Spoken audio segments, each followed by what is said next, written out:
পলাশবাড়ি। সেই পলাশবাড়িতে দেখা যাচ্ছে 81 ফুট রাম মন্দির হচ্ছে, আর প্রত্যেক দিন মিছিল হচ্ছে।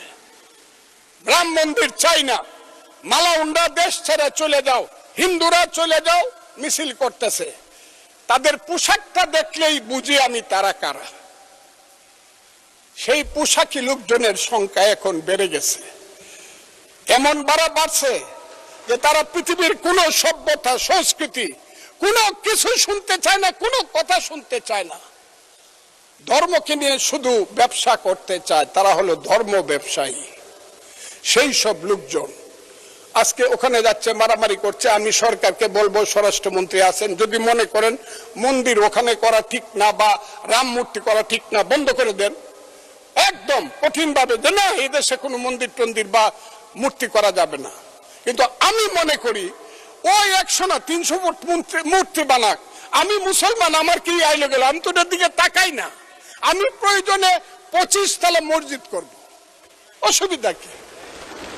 ওর মন্দিরে নামাজ করবে, পূজা করবে, আমি আমার মসজিদে নামাজ পড়বো, অসুবিধা কি? একসাথে কি আমরা থাকবো না? ওরা কি 9% মানুষ, 1.5 কোটি মানুষ, ওরা কি থাকবে না? এই দেশের এদেরও দেশ। 14 পুরুষ আগে তো এদেরই দেশ ছিল। এটা 1204 খ্রিস্টাব্দের আগে এইখানে হিন্দু এবং বৌদ্ধদের দেশ ছিল। আমরা তো এইখানে কিভাবে আসছি?